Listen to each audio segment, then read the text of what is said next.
गुरुभ्यो नमः। गुरु ने कहा, पहले हम शौच और संतोष की बात करते थे, अब हमें तब की बात करनी होगी।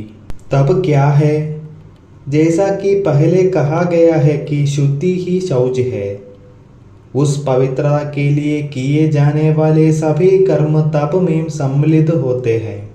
क्योंकि जैसे हम लोहे को गर्म करके अपने पसंदीदा आकार में ढालते हैं, उसी तरह जब हम अपने शरीर, मन, बुद्धि और बोध को आत्म साक्षात्कार के रूप में ढालते हैं, हमें कई मायनों में ठंडा करना, गर्म करना और गर्म को ठंडा और संयोजित करना होगा।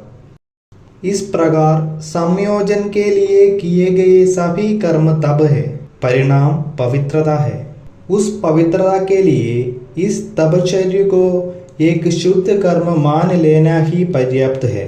इसलिए आत्म साक्षात्कार के लिए की गई सभी सचेतन तपस्याएं और वे सभी चीज़ों जो इस तरह से की जाती है कि अपने पिछले जन्मों को समक्षेम और उसे सर्वोच्च बोध के स्तर पर संयोजित करें, महान तपस्या के अंतर्गत आती है।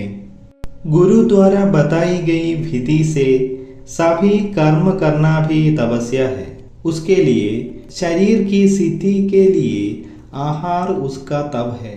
जो चीजें मानसिक शुद्धता के लिए है वह उसका तप है, और जो चीजें बुद्धि और आध्यात्मिक शुद्धता के लिए है वह तप है।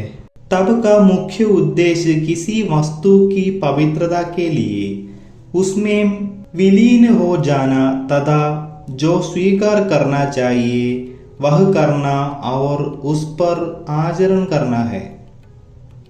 आगे की चर्चा में इस बारे में विस्तार से बताया जाएगा।